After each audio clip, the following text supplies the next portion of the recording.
de cette deuxième présentation. En fait, c'est une suite logique entre tumeur abdominale et néphroblastome. Donc, vous avez bien fait de présenter les deux. C'est une complémentarité. Alors, est-ce que les autres membres de l'équipe ont des contributions, commentaires ou des questions avant de passer la parole aux autres? Non, professeur, Oui. on a... C'est bon. C'est bon, oui. D'accord. Alors, dans la salle, y a-t-il des interventions, contributions, commentaires, des questions?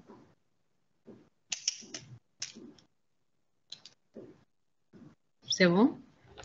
Alors, j'ai vu qu'ils ont élaboré des objectifs, c'est très bien. Ils ont tenu compte des observations, c'est bien.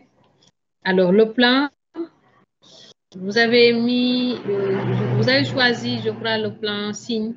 C'est bien, parce que c'est une maladie, mais le plan diagnostic également peut s'appliquer. Alors, le néphroblastome, vous avez le choix. Soit vous faites un plan signe, vous décrivez un type de description, ensuite vous faites les formes cliniques. Ou bien vous faites diagnostic, vous dites circonstances de découverte, ensuite vous donnez les particularités. Par contre, il faudrait détailler le plan. Généralité, ce sont les 3 rubriques. Mais dans le diagnostic, s'il s'agit d'une pathologie tumorale, si vous ne détaillez pas, vous risquez d'oublier quelque chose, notamment le diagnostic d'extension. Et là, je crois que vous l'avez omis, parce qu'en citant les composants de votre diagnostic, je n'ai pas entendu le diagnostic d'extension. Et donc, il faudra le rajouter. Dès que vous terminez le diagnostic positif, c'est le diagnostic d'extension que vous faites. Ensuite, vous continuez avec le reste. Sinon, vous allez l'oublier. Alors, il faut également corriger la numérotation des différents chapitres. J'ai remarqué qu'il y a un petit souci. Par exemple, vous continuez à numéroter, cela a commencé à mon avis au chapitre diagnostic. Vous mettez le grand 3, diagnostic. Ensuite, vous mettez petit 2, grand 2, diagnostic d'extension. Ensuite, grand 3, diagnostic différentiel. Grand 4, diagnostic étiologique. Grand 5, non. Grand 4, diagnostic étiologique. Et grand 4, encore traitement. Donc là, il y a un petit souci. Il faut corriger et harmoniser la numérotation sur l'ensemble de la leçon. Alors, le type de description, je n'ai pas bien noté. Peut-être je ne faisais pas attention. Mais il faut retenir que l'essentiel, c'est que le type de description que vous allez choisir, c'est lui qui va déterminer vos formes cliniques. Si vous vous rappelez dans la classification SIOP, vous avez 5 stades. Et le 5e stade correspond au néphroblastome bilatéral. Rien que le fait d'avoir une forme bilatérale vous impose des formes topographiques. Donc, dans le type de description, vous aurez forcément quelque chose qui est en rapport avec la topographie, néphroblastome unilatéral. Donc, le fait d'avoir une forme unilatérale vous permet de prévoir des formes bilatérales. Ensuite, vous pouvez choisir une forme selon l'âge. Vous dites chez un enfant de 5 ans ou chez un enfant de 4 ans. Ensuite, vous prévoyez des formes selon l'âge, en fonction de ce que vous avez défini. Une forme, on est en oncologie, soit la tumeur elle est métastatique ou elle n'est pas métastatique. Donc, si vous choisissez un type de description également, vous pouvez vous dire, je choisis un néphroblastome non métastatique et dans les formes cliniques, je vais décrire le néphroblastome au stade de métastase. C'est au choix. Personne ne vous impose rien du tout. L'essentiel, c'est que ce que vous dites soit cohérent par rapport à ce qui est attendu. Ce qui n'est pas cohérent, c'est de dire, par exemple, néphroblastome d'un enfant de 4 ans ou de 5 ans, et après la fin de la leçon, on ne voit pas les autres âges. Ce ne serait pas cohérent. Ou bien de dire néphroblastome unilatéral, et à la fin qu'on ne voit pas la forme bilatérale. Ou bien qu'on dise néphroblastome non métastatique et à la fin qu'on ne voit pas forme métastatique. Voyez un peu? Donc, il faut respecter ce parallélisme-là, mais ce parallélisme, on ne vous l'impose pas. C'est à vous de choisir ce que vous voulez. Si vous ne voulez pas parler de forme selon l'âge, vous avez le droit. Mais il ne faudrait pas que dans la description, que vous fassiez sortir des signes en rapport avec l'âge. Si vous ne décrivez pas une forme selon qu'elle soit métastatique ou non métastatique, vous avez le droit. Mais dans ce cas, ne faites pas ressortir les signes de métastase ou d'absence de métastase. Je ne sais pas si je me fais comprendre. Par exemple, si vous dites la thrombose veineuse de l'artère rénale ou de la veine rénale, en général, c'est un signe d'envahissement.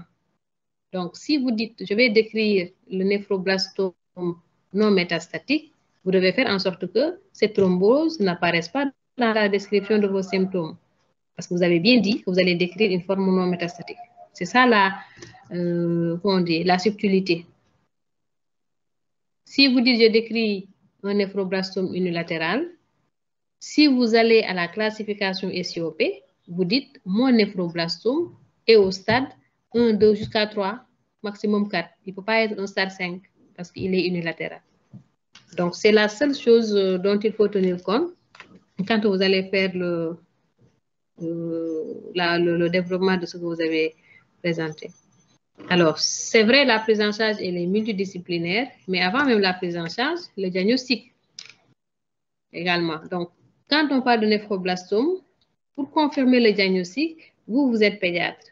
Vous avez reçu l'enfant en constatation à la garde, vous avez interrogé les parents, ils vous ont dit, vous avez examiné l'enfant, vous avez trouvé des signes, vous avez suspecté quelque chose, mais il vous faut l'apport des autres pour confirmer ce que vous pensez être le diagnostic.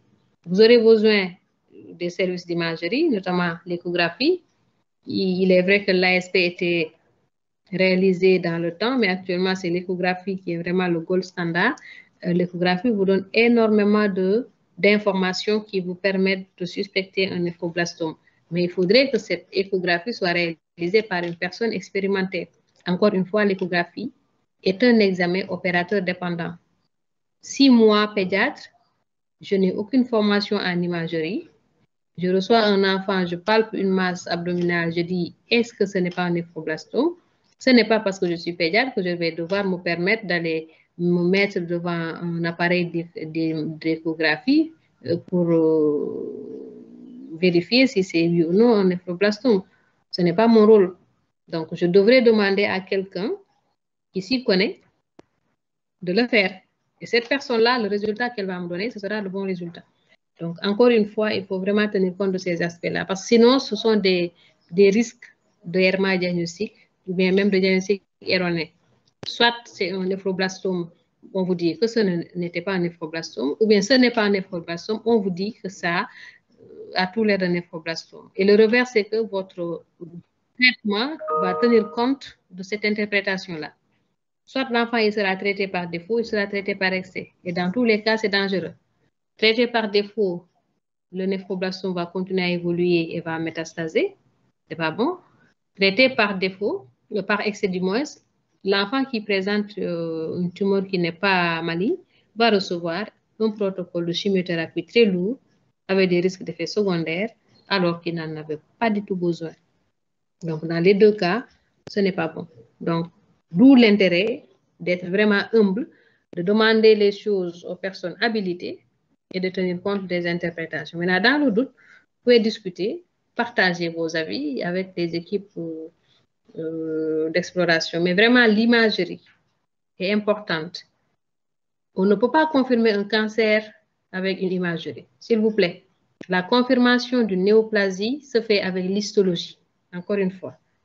Mais le néphroblastome, c'est une tumeur assez particulière qui a des manifestations cliniques et biologiques, échographiques surtout, vraiment qui lui sont quasi pathognomoniques, ce qui fait que lorsque ces signes sont là, les échographistes expérimentés peuvent vous dire que c'était probablement un néphroblastome et vous commencez vos chimiothérapies. Et l'avantage, c'est que quand vous commencez cette chimiothérapie, qu'on appelle une chimiothérapie néoadjuvante, c'est-à-dire vous encadrez la chirurgie d'une chimiothérapie. Et c'est une stratégie qui permet de réduire le volume de la masse et de pouvoir faire une intervention chirurgicale dans les règles de l'art et de déposer cette pièce opératoire pour un examen anatomopathologique. Et idéalement, cet examen histologique devrait se faire en extemporaire.